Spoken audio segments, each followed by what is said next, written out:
Good morning, everyone who is here. Got a couple people in here already. Good morning to all. Happy Sabbath. It is 11 o'clock. We got 10 people here already. So excellent. Way to be prompt and timely to all of you. A check-in question. So the check-in question for today, on a scale of 1 to 10, what has your anxiety been this week? 1 being the lowest, 10 being the highest. What has been your anxiety this week on a scale of 1 to 10? So go ahead and post that in the chat. How have you been feeling this week? Your anxiety, is it high? Is it low? And while you're answering, I'm going to shut some shades so we get some better light.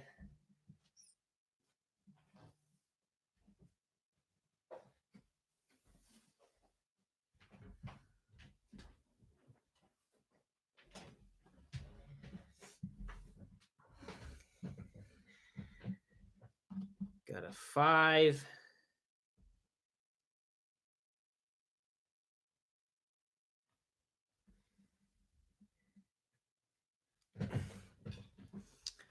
My office slash guest room has been commandeered a little bit because Courtney has to work at home too. So she has her little office space over there as well.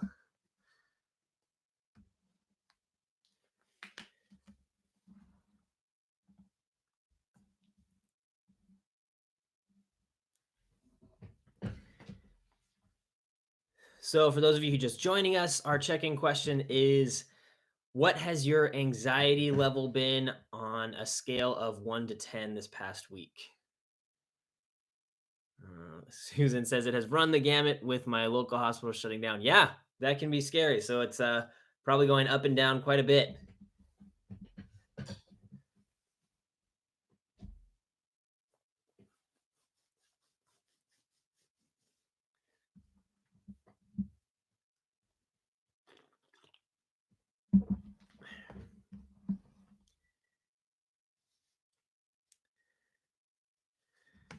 So you can continue to answer the question, what has your anxiety level been on a scale of 1 to 10, as we're kind of waiting for a couple more people to join. One day an 8, but most of them a 2. That's good. But an 8 is a little bit scary. So we'll have a check-in question, which is the anxiety question, and then one more question, which will be more of a fun question, and this one is going to have a prize. So whenever this whole thing is over and we can come back together in person again, whoever answers this question correctly is going to have a nice beverage on me. If you like coffee or tea or ice cream, lemonade, smoothies, whatever it is, on me if you answer this question correctly. So the first person to answer the question correctly is going to get a nice little beverage and conversation with me.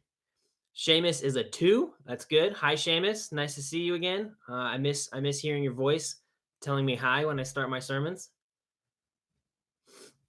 So we, as kind of a community, we have a broad range of anxiety levels here, from 2 all the way up to 9, and that's good. That's normal. But we're gonna help each other out. We're gonna be in this together. So, with these beginning fun questions that have a delicious beverage and conversation with me on the line, it's going to be very helpful if you have been watching the videos, the daily videos leading up to the live stream. So you might have a little bit of a leg up on this question. If you have watched the videos, you might have a little bit of an advantage. First question is, I am wearing a short sleeve button-up shirt, and a free beverage to the first person who answers, how many of these button-up short sleeve shirts do I own?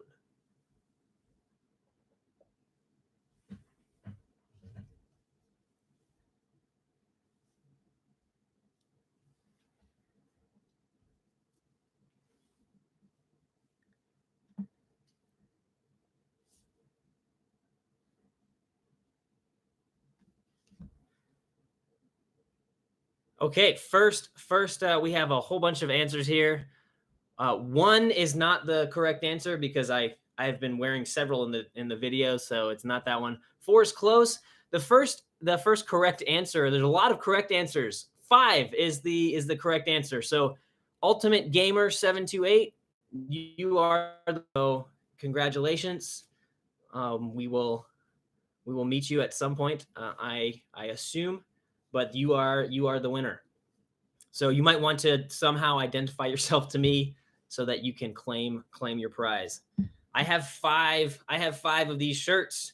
So as you continue watching the daily videos, then you will begin to see that I wear the same shirt sometimes because I don't have an unlimited supply of shirts. I'm sorry. Aaron says, I don't look at the clothes. That's good. That's good. Yeah, you should listen to the words and not focus on the clothes.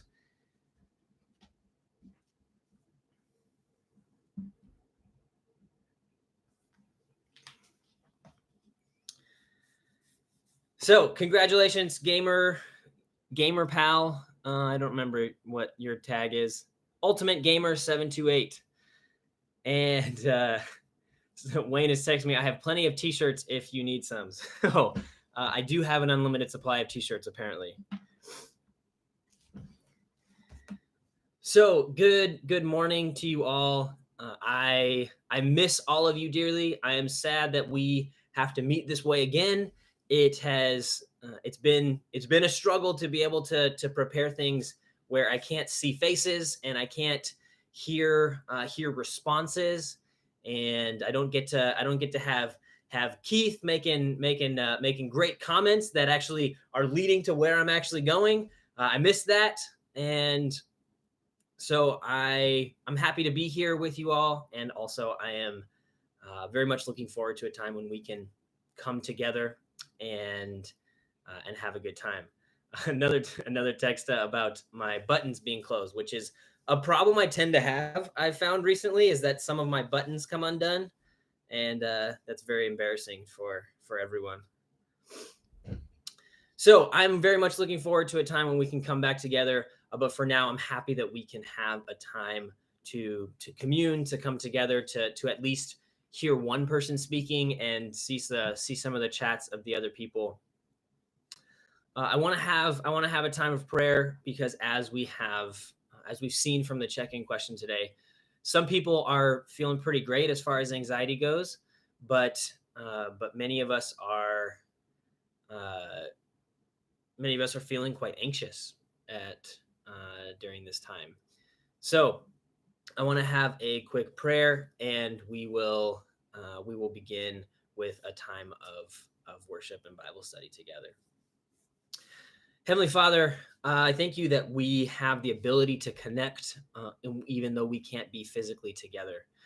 And God, anxieties are high for our community, but also for the rest of the world.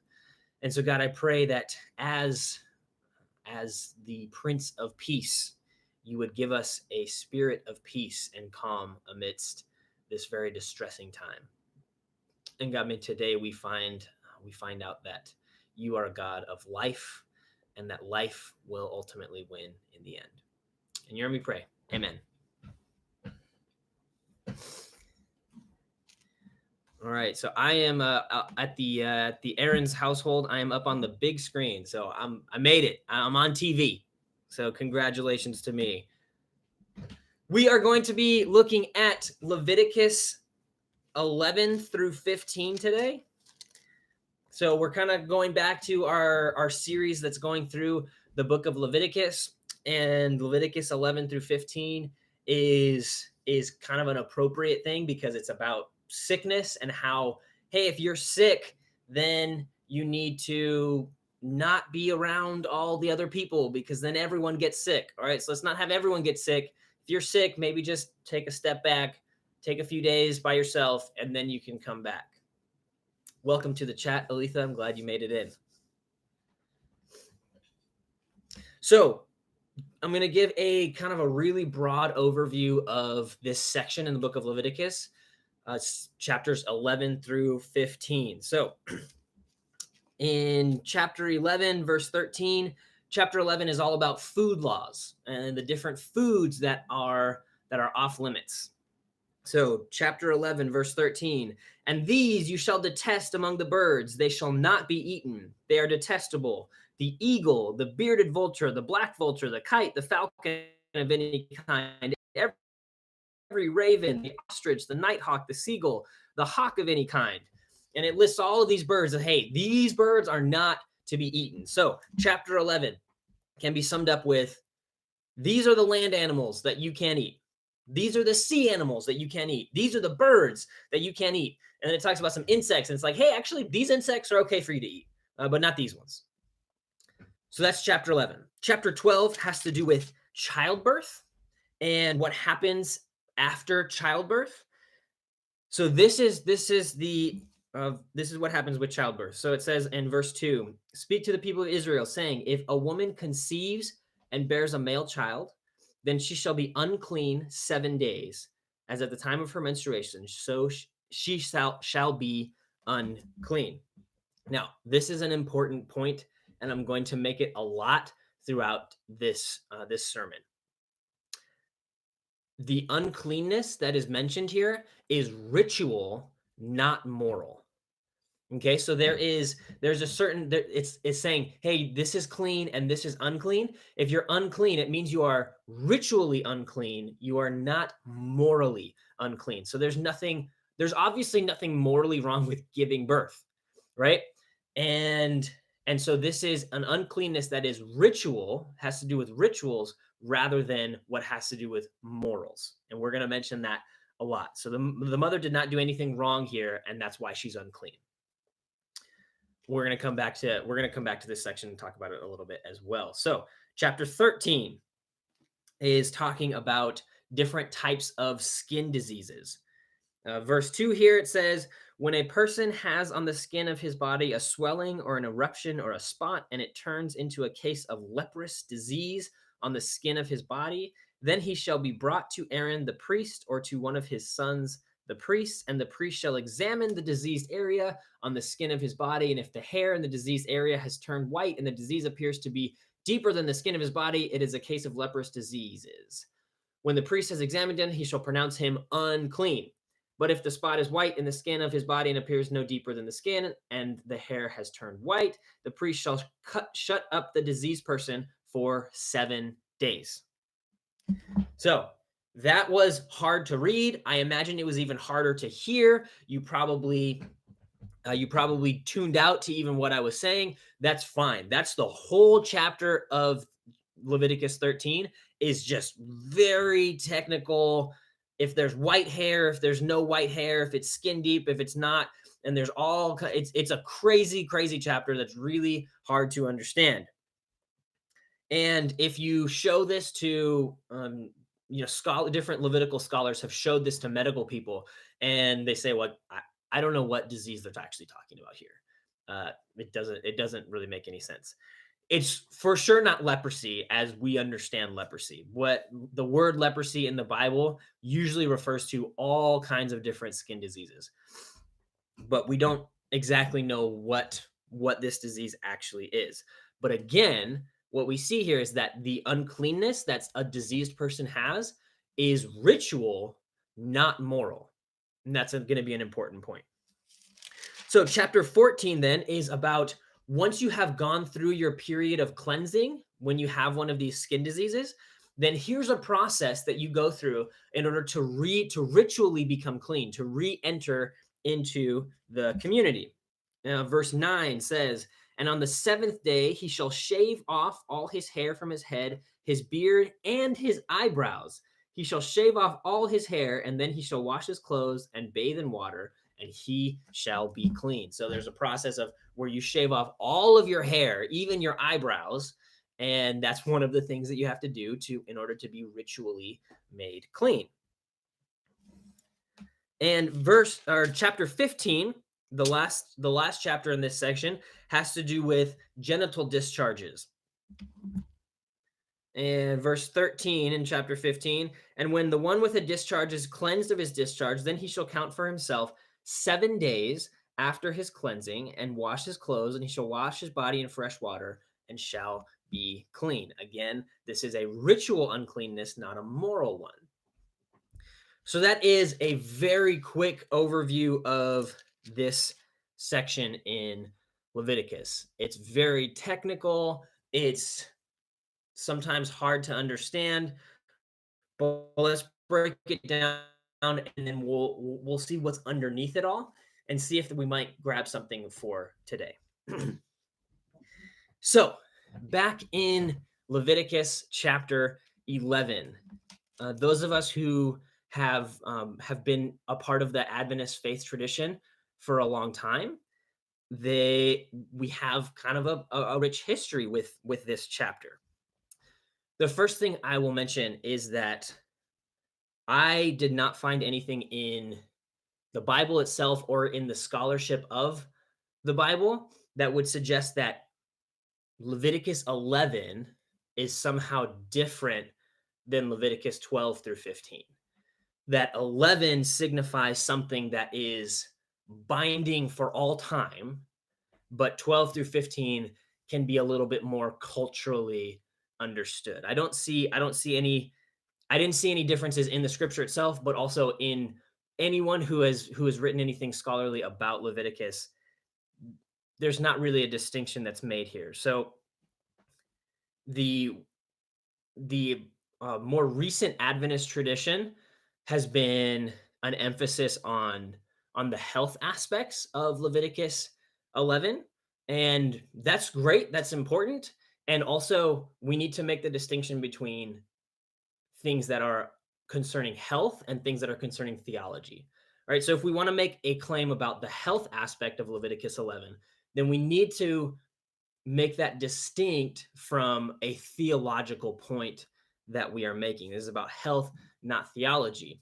And and on that same token, then it doesn't score us extra points with God to avoid bacon while we're eating deep fried mozzarella sticks, right? If our main claim is about health, then we need to at least be a little bit more consistent with our health.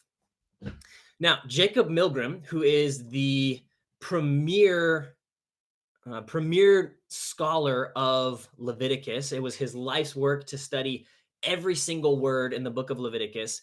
He made a claim that you actually could stretch out and say, "Oh, this makes sense that Leviticus 11 actually does extend beyond just the time period that it was written, that it might actually still apply for us today." But many of us might be a little bit uncomfortable with where that leads us. So let's get into what Jacob Milgram talks about in Leviticus 11. What he says is these are ethical guidelines for the consumption of meat. That essentially we have to work on the premise that humans at the beginning did not eat meat, right? That in the Garden of Eden, the food that they had was not meat, was not a part of their overall diet. So that's the first underlying assumption here. So basically, it's like, hey, this is a concession that is being made.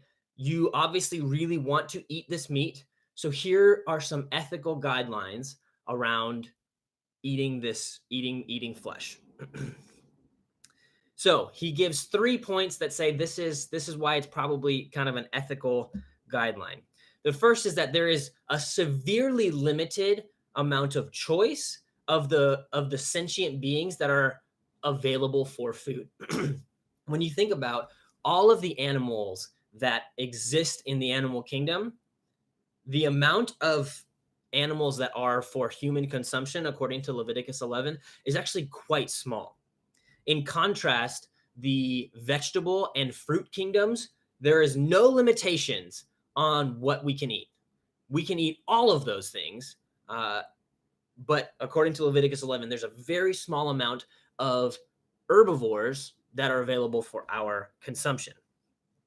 Second point, not just anybody can go and kill their animals and eat them.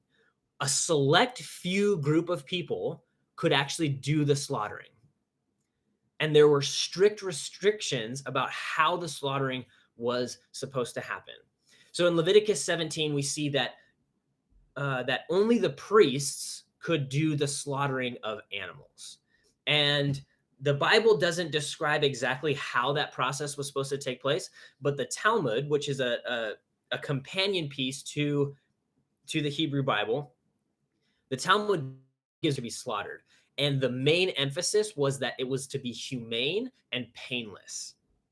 So there were, for example, you had to check the knife like every time you used it. You had to check the knife to make sure that it was still sharp.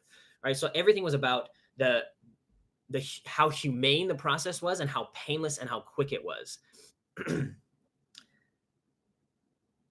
it's interesting because this whole thing was about maintaining the humanity of the person doing the slaughtering. So first of all, not everyone can do the slaughtering; only the priest can, and they're going to do it in such a way that to maintain your humanity, because humans seem to be the only species that can behave inhumanely.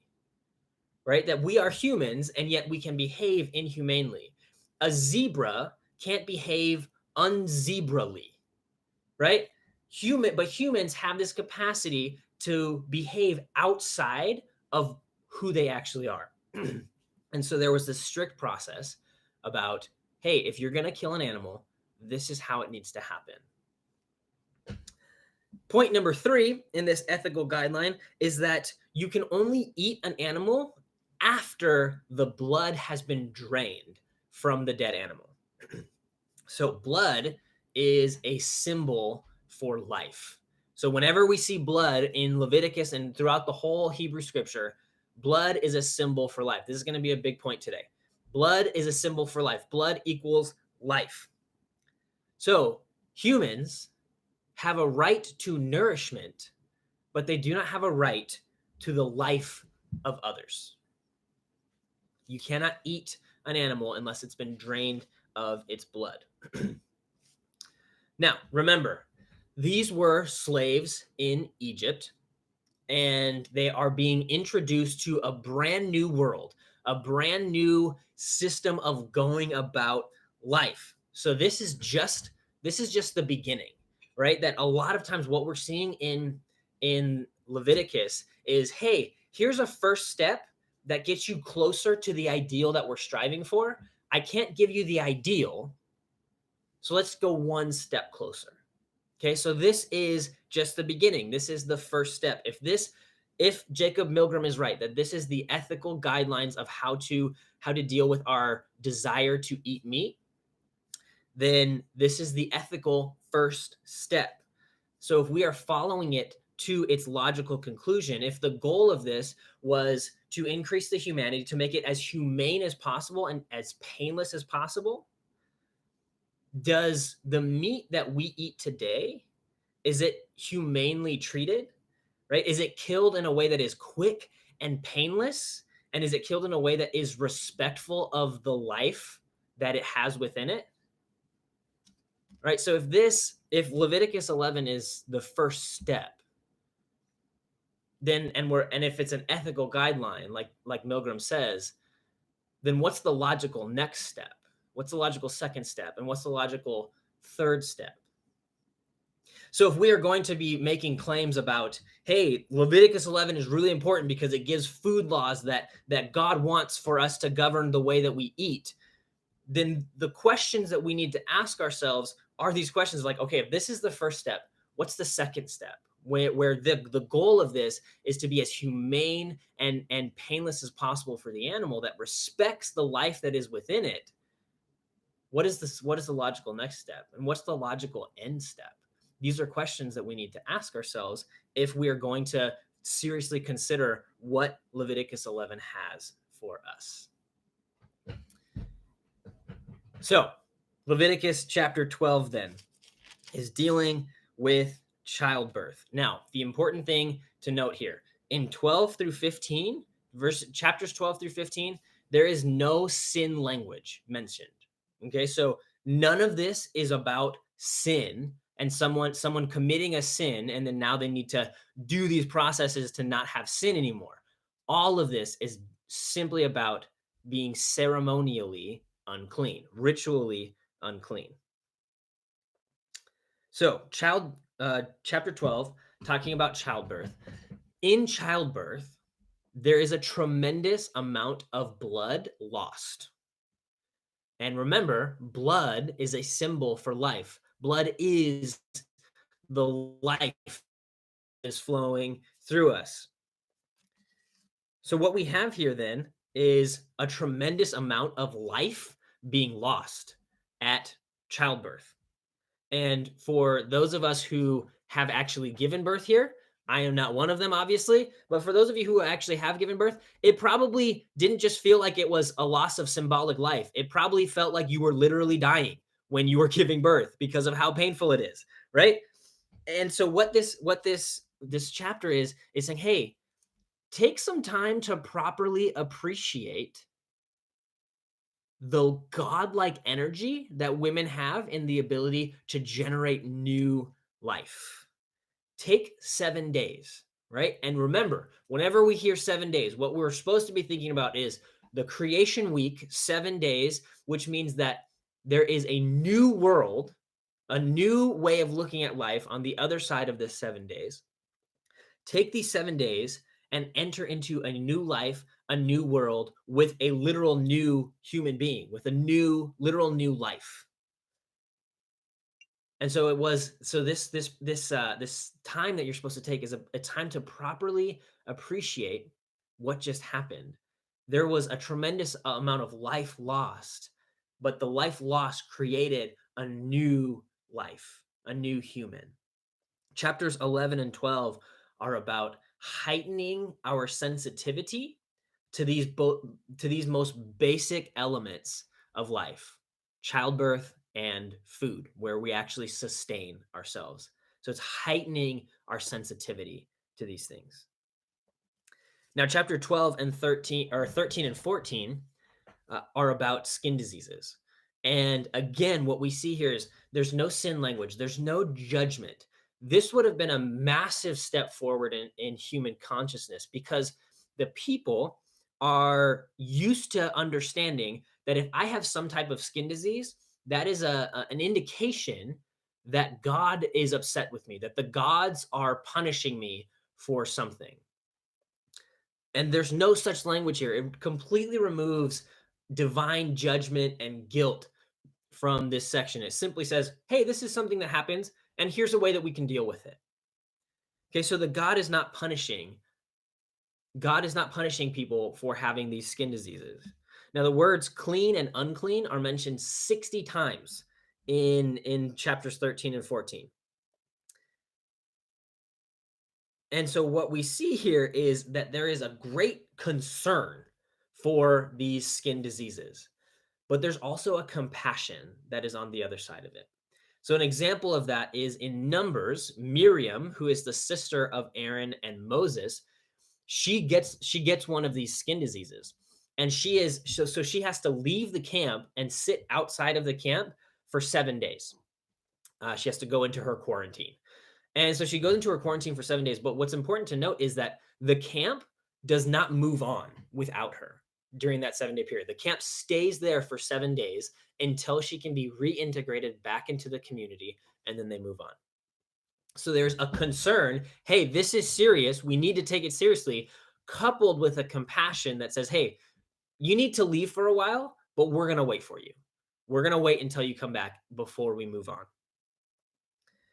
And because this clean and unclean, it's such a pervasive theme throughout these chapters, what we see is that a healthy body is integral to our participation in the community.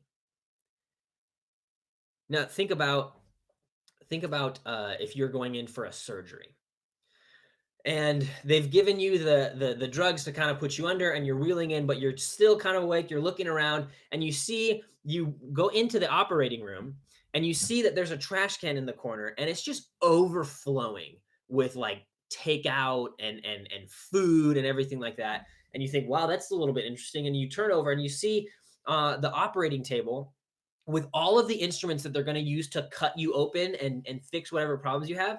And there's like an open Big Mac, half eaten, sitting on the same table as all of the surgical instruments. Okay, now you start getting really concerned about the surgery because clearly they have not followed the procedure of an operating room to be a sterile environment. There in an operating room, there are so many prohibitions of what can't come in there because it has to be a clean, infection-free environment. So these prohibitions, when it's talking about, hey, a healthy body is integral to your participation in the community, it's actually an integration of all of the parts of life. There are very physical concerns with a group of people living in close proximity. There are very physical safety concerns in regards to this, and so there are hygiene. They're just hygiene tips, like, hey, this is the Levitical equivalent of, hey, socially distance, wash your hands, don't touch your face, stay home if you're sick, right? This is the Levitical equivalent of these things. So there is a very physical aspect to, hey, we need, like, if we're going to be living together, we need to make sure that we're all safe. But there's also a symbolic reason for these different things. Distinguishing between things, making boundaries is the first act of creation. So in Genesis 1, we see that God separates light from darkness, and then he separates the waters from the the waters from the skies, and then he separates the waters from the land, right? So making separation and boundaries, making distinctions is the first act of creation. And these are former slaves who are being introduced to a brand new world, a brand new way of looking at the way we go about life together. So there's a brand new world. And when you are creating a new world, boundaries matter. Boundaries are, they're actually required. And they're required to be very specific at the very beginning. And so these things are so specific. And you can look at this and say, you know what though, it's not just that black and white though. It's not that black and white. But it is in the beginning, right? How do we help someone understand a new world? We have boundaries. We say, hey, this is what the new world looks like. It's this, but not that. If you've been watching the daily videos, you know that a big theme that's come up is fear and shame, because we're trying to reset and become aware of a new world that exists within us. And fear and shame don't have a place in that new world. So we're having this boundary that's strong, saying, hey, in our new understanding, we shouldn't live by fear. Or if you think about when you join the military, right? And the first thing they do is they give you a uniform. And there's no room for your own sense of fashion in the uniform, right? You don't get to say, hey, I have a really great pair of jeans.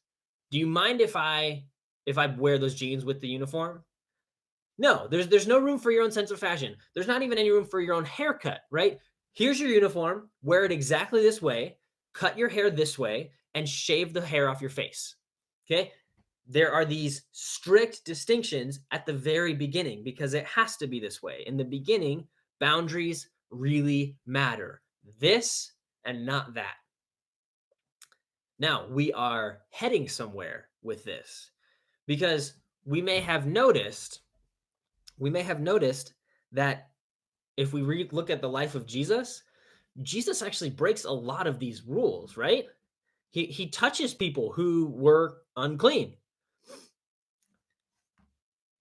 And if you think about, let's imagine that you have a kid who's about 3 years old, and they're walking through the kitchen and they see your knives, and they're reaching up to like grab a knife, and you say, "No, you can't take that knife," and they're like, "No, I want to play with it. I want to play with that toy." And it's like, no, no, don't touch the knives. No touching the knives. No touching the knives. Just leave them alone. Not a toy. Don't touch the knives. But then a couple years later, the kid wants to participate in the process of feeding everybody, and you say, "Oh yes, I'm making a salad. Here, take this knife, and I'll show you how to use it." So at the very beginning, it was a complete prohibition. Don't touch the knives. They're not toys. Don't touch the knives. And then later, you have an integration of the thing that was prohibited. That you say, hey, now that you understand that all of this is part of a larger story, now that you see that, this is no longer off limits to you. This is actually quite useful to you. Where we're heading towards is everything being holy.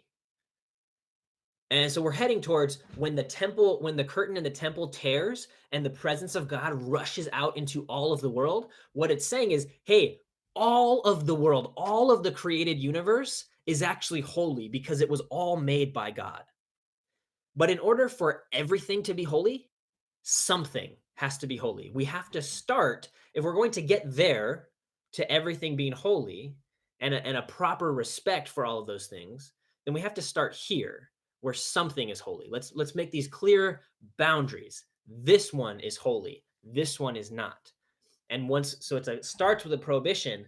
And as we move towards and we begin to understand the larger things that are happening, then we can get to a point where, oh, everything is holy. Everything deserves this level of respect. And we see that in chapter 15, this final speech of this section. Chapter 15, verse 31 says, "Thus you shall keep the people of Israel separate from their uncleanness." So if we're going to get to a point where everything is holy, we have to start at a point where something is holy. Let's draw these clear boundaries and distinctions. So, what is underneath all of these really strict regulations? Every regulation in this section drives a wedge between death and the forces of life. Everything drives a wedge between death and the forces of life. So, these are scenarios where death, killing an animal to eat food, loss of blood at childbirth, disease, where death comes into close contact with life, right? We need to eat to live, childbirth, a thriving community. These are scenarios where death comes into close contact with life. And what we see in this section of Leviticus is that the God of Leviticus affirms life. These regulations are heightening the sensitivity, raising the awareness of these moments when death and life come really close together. We're supposed to take those moments very seriously. When death and life come really close together, take those moments seriously. It raises our sensitivity, raises our awareness of these things. And the nice thing about this is that heightened sensitivity is universal. So if the seriousness of a situation goes up, so does the other emotions. If our heightened sensitivity goes up, it goes up for all of them. So if we have a heightened seriousness about these moments, then it also can have a heightened joy. So when childbirth, if we take the loss of life and blood seriously, then it also allows us to take the joy of new life more seriously. It allows us to feel it more profoundly. This is heightening our joy at life prevailing over death. Now we're going to end here. We're in a moment where a force of death is demanding that we take it seriously, right? We have this virus that is spreading throughout the world. It is a force of death that is demanding that we take it seriously. And so what we have to do is we have to separate. We have to do basically what Leviticus is asking. Hey, take some time, take a symbolic 7 days and don't talk to each other for a while. Don't come into physical contact with each other. So we separate every day of our separation, every day where as a community of humans, we comply with how seriously we should be taking this virus, we slow down the spread of this death, of this force of death. We slow it down. So that means that every morning that we wake up is a declaration of life overcoming death. that while we are physically separated, we are allowing life to overcome death, to prevail over death. We are easing the process of life's ultimate victory. And so as we've seen, there's a lot of anxiety that some of us feel.